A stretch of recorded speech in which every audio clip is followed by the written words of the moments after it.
Emily Carter, 32 years old, had worked night shifts at St. Luke's Memorial Hospital in Ohio for nearly 8 years. She was known as dependable, calm under pressure, and compassionate to a fault. The kind of nurse who stayed late to hold a patient's hand, who remembered birthdays, who talked gently even to those who could no longer respond. But that night, something felt wrong. The hospital was unusually quiet. No machines beeping urgently. No codes being called overhead. Just the hum of fluorescent lights and the distant squeak of a janitor's cart. And then she heard it again. "Emily, help me."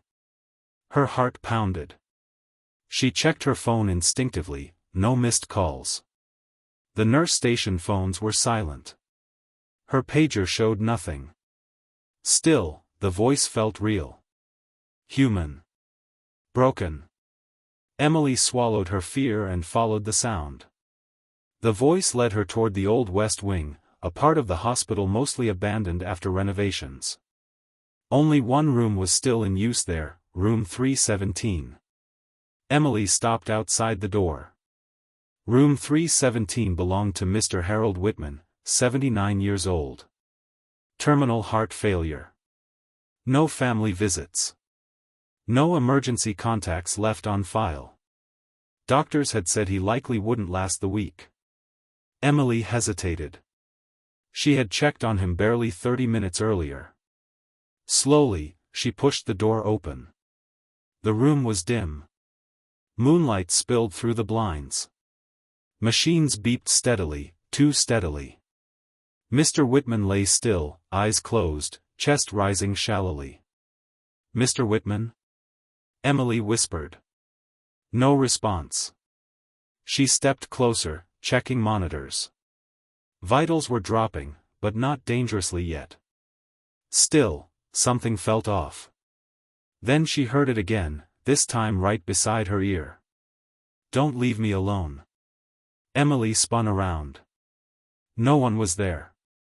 Her breath caught. Fear crept up her spine, but beneath it was something stronger, responsibility. She pulled up a chair and sat beside the bed. "I'm here," she said softly, unsure who, or what, she was speaking to. "You're not alone."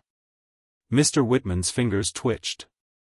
Slowly, his eyes opened. He looked straight at her and whispered, "You came." Emily blinked. "Of course I did." Tears welled in his eyes. "No one ever does, not at this hour." Emily felt her throat tighten.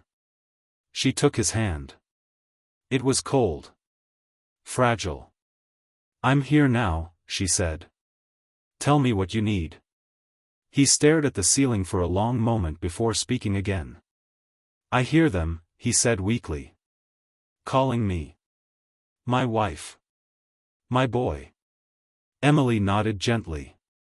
She'd heard similar things from patients nearing the end. But then he said something that made her chest ache.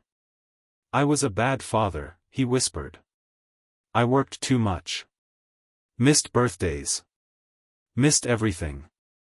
When my son left, I didn't stop him." Emily squeezed his hand. "It's not too late to be heard." He laughed bitterly. "He won't come. I don't even know if he's alive." Silence filled the room. Then Mr. Whitman looked at her with pleading eyes. "Can you stay?" he asked.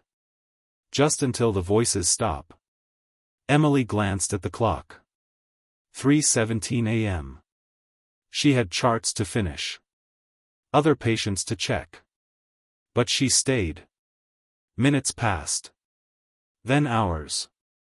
Emily talked softly, about the sunrise, about coffee shops outside the hospital, about how she became a nurse after losing her own mother years ago. Mr. Whitman listened, smiling faintly. Just before 6 a.m., his breathing changed. Emily stood, calling for assistance, but before anyone arrived, he squeezed her hand one last time. "Thank you for answering," he whispered. Then, he was gone. Emily cried quietly after the doctors confirmed the time of death. But her shift wasn't over yet. As she walked back to the nurse station, the charge nurse approached her with a confused look. "Emily, did you call room 317 earlier?" Emily shook her head. "No." "Why?" The nurse hesitated. "Because we just received a voicemail on the main line. Time stamp says 3 a.m. She handed Emily the phone. The message played. Static crackled. Then a weak, trembling voice said, "Please, send Emily. She'll understand." Emily's knees nearly gave out. 2 days later, a man walked into the hospital asking for her by name.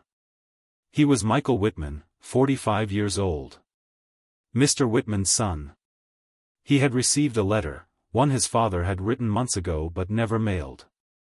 The nursing staff found it taped inside a drawer after his death. In it, Mr. Whitman wrote, "If I don't make it, please find my son.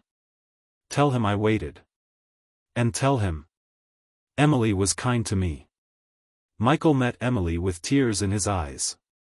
"You stayed with him, didn't you?" he asked. Emily nodded.